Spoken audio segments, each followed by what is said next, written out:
Typical सास। सुलेखा जी ने अपनी पूरी जिंदगी बहुत ही आराम से गुजारी थी। पति सरकारी ऑफिसर थे तो उनके पास किसी चीज की कोई कमी नहीं थी। गवर्नमेंट की तरफ से उन्हें रहने को घर, नौकर चाकर सब कुछ मिला हुआ था।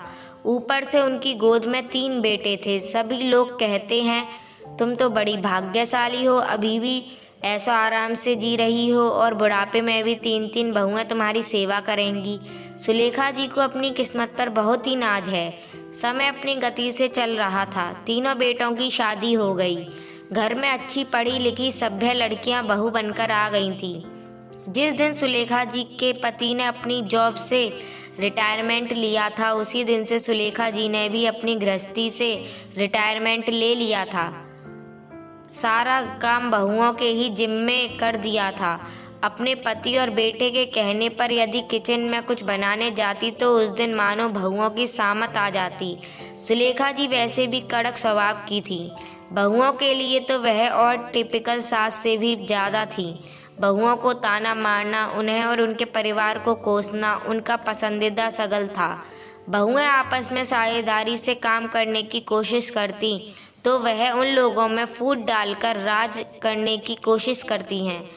रोज रोज की इस तरह की खटपट से बहू ने अपना अपना काम बांट लिया। रोजाना समय पर सभी अपना अपना काम कर लेती थी। सब कुछ अच्छी तरह से चल रहा था, मगर फिर भी सुलेखा जी के इंटरफेयर के कारण बहुएं घर में खुश नहीं रह पाती थी। तभी छोटी बहू के जीवन में सुकून आया। उसके पति का ट्रांसफ़र दूसरे शहर में हो गया। अब वह खुशी खुशी अपने पति के साथ चली गई।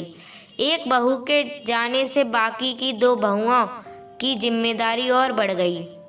दोनों में खटपट भी ज़्यादा होने लगी। तब सुलेखा जी के पति ने कहा, सुलेखा, तुमने शुरू से लेकर आज तक घर का कोई काम नहीं किया, फिर तुम बहुओं से क्यों इतना काम करने की उम्मीद करती हो? एक बहू तो तुमसे पीछा छुड़ाकर चली गई, कहीं ऐसा ना हो कि बाकी की छोड़कर चली जाएं।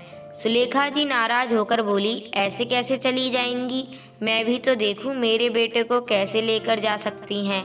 कुछ दिनों के बाद ही बड़ी बहू अपने बच्चों की पढ़ाई का बहाना लेकर बड़े शहर में शिफ्ट हो गई। अब केवल मंजली बहू सुलेखा जी के पास थी।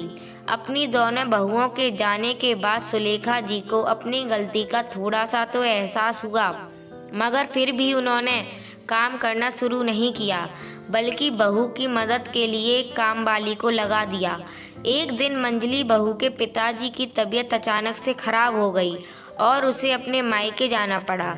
उसने अपनी हेल्पर की मदद से फटाफट खाना बनाया और मायके चली गई, मगर रात को लौटकर ना ही आ सकी।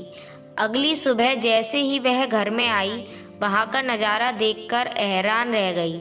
सुलेखा जी सब्जियां काट रही थी और उनके पति नाश्ते के लिए ब्रेड टोस्ट कर रहे थे। एक पल को तो उसे सुकून आया। कहाँ वह सोच रही थी कि आकर फटाफट काम करना पड़ेगा, मगर यहाँ थोड़ा बहुत काम किया जा चुका था। अच्छा है रात भर की जगी हुई थी तो थोड़ा सा आराम हो जाएगा।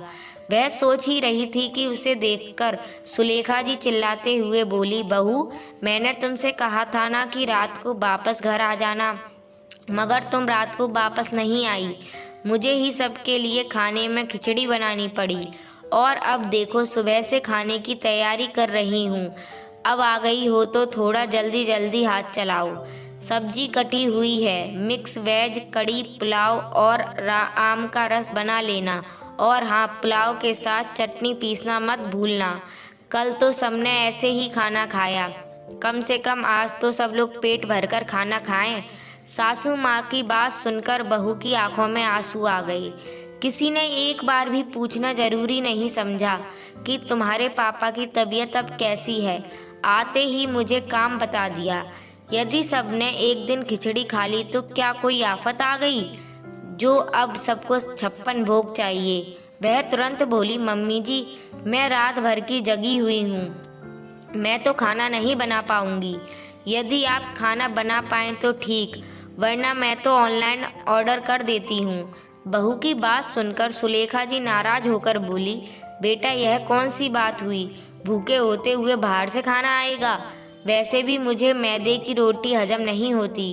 बहू बोली, मम्मी जी, जैसे आप नाश्ते में ब्रेड खाकर हजम करने वाले थे, वैसे ही मैदे की रोटी भी हजम कर लेना। मैं बहू हूँ, कोई काम करने की मशीन नहीं, समझी आप।